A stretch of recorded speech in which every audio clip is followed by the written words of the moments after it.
Hi hello ನಮಸ್ತೆ. ಇವತ್ತಿನ recipe ಬಂದು ಹುಳ್ಳಿಕಾಳು ಚಟ್ನಿ ಮತ್ತು ರಾಗಿ ರೊಟ್ಟಿ. ಬೇಕಾಗುವ ಸಾಮಗ್ರಿಗಳು: ಒಂದು ಬಟ್ಲು ಹುಳ್ಳಿಕಾಳು, ಕೊತ್ತಂಬರಿ, ಟೊಮೊಟೊ, ಬೆಳ್ಳುಳ್ಳಿ, ಈರುಳ್ಳಿ, ಒಂದು ಮೆಣಸಿನ್ಕಾಯಿ, ಜೀರಿಗೆ, ಮೆಣಸು, ಕರಿಬೇವಿನ ಸೊಪ್ಪು, ಉಪ್ಪು ರುಚಿಗೆ ಮತ್ತು ಒಂದು ಬಟ್ಲು ಕಾಯಿ. ಫಸ್ಟು ಬಾಣಲಿ ಇಟ್ಕೊಂಡು ಮತ್ತು ಹುಳ್ಳಿಕಾಳು ಹಾಕಿ ನೀಟಾಗಿ ಹುರಿಬೇಕು.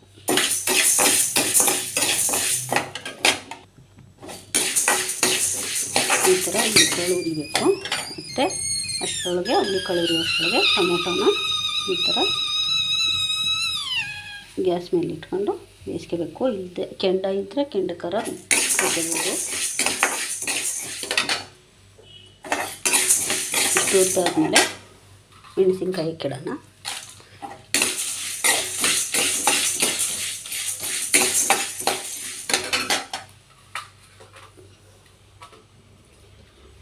ಬೆಳ್ಳುಳ್ಳಿ, ಈರುಳ್ಳಿ ಜೊತೆ ಸ್ವಲ್ಪ ಹುರಿಯೋಣ, ತುಂಬ ಹುರಿಬಾರ್ದು.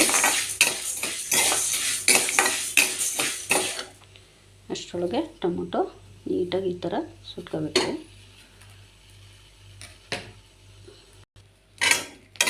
ಹುಳ್ಳಿಕಾಳು ಈ ಥರ ಪಟ ಪಟ ಅನ್ನೋವರೆಗೂ ಹುರ್ಕೊಂಡು ಸಿಗುತ್ತೆ.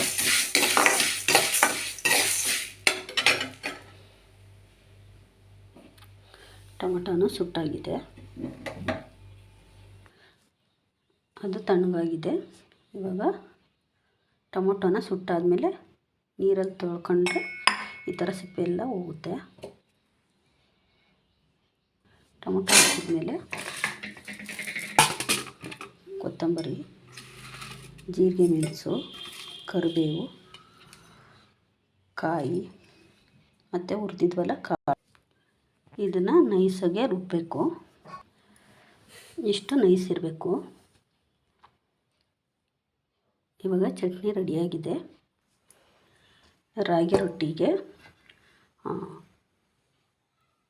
ಗಂಜಿ ಕಾಯ್ಸ್ಕೋಬೇಕು.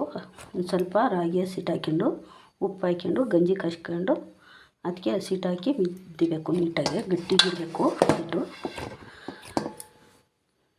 ಅದಾದಮೇಲೆ ಉಂಡೆ ಮಾಡ್ಕೊಂಡು ಈ ಥರ ನೀಟಾಗೆ ರಾಗಿ ಹಸಿಟ್ಟು ಹಾಕ್ಕೊಂಡು ಈ ಥರ ಕೈಲಿ ತೊಟ್ಟಿದ್ರೆ ಚೆನ್ನಾಗಿರುತ್ತೆ. ಈ ಥರ ತೊಟ್ಟಿದ ಮೇಲೆ ರೊಟ್ಟಿನ ಹಂಚಿಗೆ ಒಂದು ಸ್ವಲ್ಪ ನೀರು ಹಾಕಬೇಕು. ಹಂಚು ತುಂಬ ಕಾದಿರಬೇಕು. ಆಮೇಲೆ ರೊಟ್ಟಿ ಎತ್ತಿ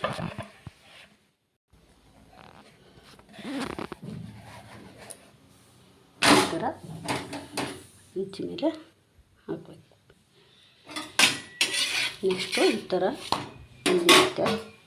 ಆವಾಗ ಇದಕ್ಕೆ ನೀರು ಸವರಬೇಕು. ಸ್ವಲ್ಪ ಕೈಲಿ ಸವರೋದಾದ್ರೆ ಸವರಿ, ಇಲ್ಲದ್ರೆ ಒಂದು ಏನಾರು ತಗೊಂಡು ಸವರ್ಬೋದು. ಬಟ್ಟೆ ಕರ್ಚಿಪ್ ಏನಾರು ತಗೊಂಡು ನೀಟಾಗಿರೋದು.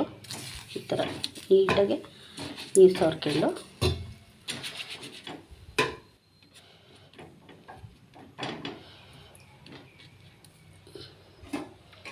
ಇದನ್ನು ಮುಚ್ಚಾಕಬೇಕು.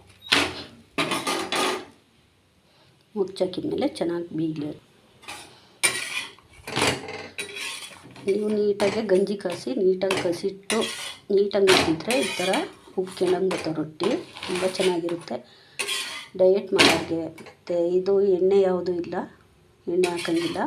ಡಯಟ್ ಮಾಡೋರಿಗೆ, ಮಕ್ಳುಗಳು ಮುದ್ದೆ ತಿನ್ನಲ್ವಲ್ಲ ಅವಕ್ಕೆಲ್ಲ ತುಂಬ ಚೆನ್ನಾಗಿರುತ್ತೆ, ತಿಂತಾರೆ ಎಲ್ಲರೂ. ಇವಾಗ ಇದು ರೆಡಿಯಾಗಿದೆ.